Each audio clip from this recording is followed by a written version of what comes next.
here in the beautiful Del Bosque Boxing Gym here in Mesquite, Texas, with the man Alexis Del Bosque. How are you, champ? Good, man. Thank you for coming, sir. Thank you for coming. Oh, it's really, really good to be here. You got a fight coming up, which a week away, right? Exactly a week away. Yes, sir. You're fighting Clay Burns. What do you know about your opponent, a Fort Worth native? What do you know about your opponent, and how's camp going, and how's everything going? It's just a jack of all trades. I see, he's got a little bit of everything, man, and he's coming to fight, so we look forward to it. Camp is coming along great. I'm in a much better and higher headspace than I was, parts of last camp, last performance, last fight, and we actually know for sure we're fighting this time, so that's nice. I wanted to ask you, your last fight was back in July? Yeah, like July, August. July, August. Maybe. You had a year and a half off. You returned home. You got a draw. Was it disappointing to have to settle for a draw in front of your home crowd, or what did you think of your performance? It was necessary, honestly, man. It's just put things in perspective, and humble us a little bit more, and just put us in a position to take our training and our position where we stand a lot more seriously and a lot more, just a lot more serious, man, because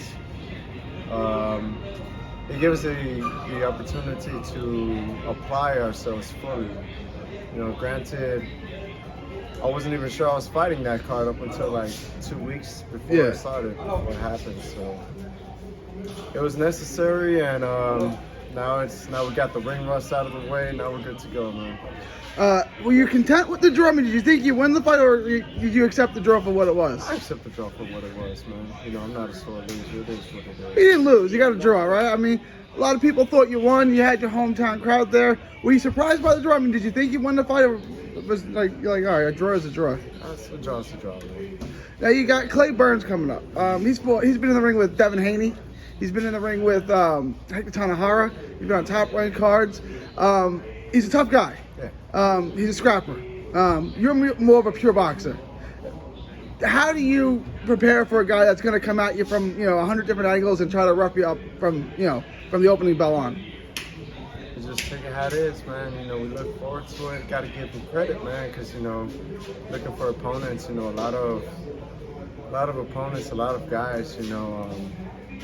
Second, they said, nah, screw that, I'm not fighting that guy. So I gotta give him credit, man, and tip my hat to the gentleman, because he's taking on the fight, and I'm grateful. I'm just ready to rock and roll. I'm ready to get out there and fight, man. Now, when I called you I said more of a pure boxer than Clay Burns, who's you didn't seem to like that kind of. How would you describe your style? Do you not consider yourself more of a pure boxer, boxer puncher?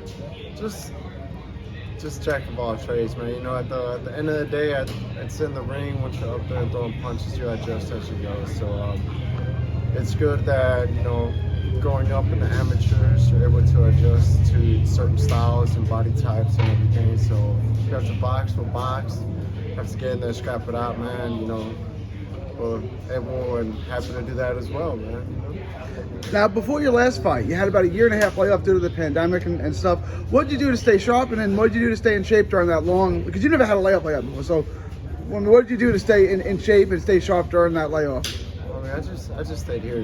This gym, this is our home. This facility is home to a lot of the kids in the community, man. And whether if I was really committing to my training or myself, I was still here. I'm here every day, working with the kids, helping out pops and the family. We're a tight unit over here, man, and we're all involved. So regardless, I'm here. Now you're fighting. It's in the Southern Junction, Irving, Texas, November 19th. Tell everyone where they can get tickets and how to do that. You can get some tickets online, the website. Top of my head, I can't recall right now, but we still got some tickets ourselves. You can go ahead and reach out to any of the other boxers competing if they haven't sold out themselves. But we've all got tickets. We've got general admission tickets. We've got VIP tickets, and in terms of tables, if they're available, it's just one message or one visit away, man. We're here. Now, I was shocked to find out that you're 26 years old already. 26, so you're starting to enter your prime, right? You're starting to hit your physical peak. You're fighting Clay Burns, who's been on major televised cards. Is this the biggest fight of your career, would you say? What's that supposed? Yes, it's a fight.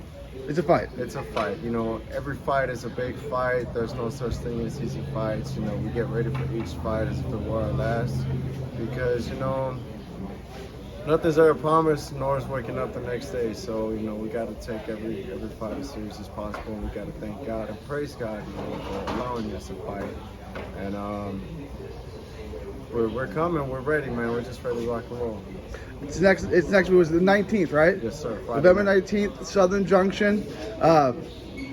One other question I wanted to best fighter you've ever been in the ring with? Who would you say that was?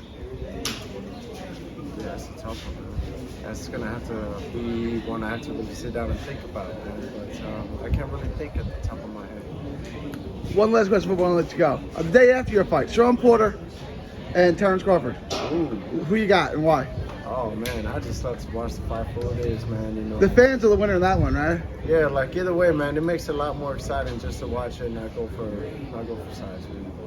You know, it's gonna be a great fight. They're both ready, man. They both fight. They've got their own styles, and we're gonna see who the better man is that night, man. I'm telling you. Is Porter a little underrated? I mean, Porter lost a razor-thin decision to Keith. I mean, he lost a razor-thin decision to Errol Spence. I mean, those decisions could have gone the other way.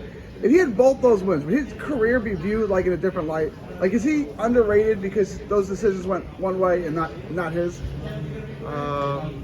Perhaps. You know, his career it could have gone in a totally different direction as it is right now. But regardless, you know, he's a great guy, he's a great fighter, and he's tough, man. So no matter where his career is at, wherever he's at, you know, I'm sure that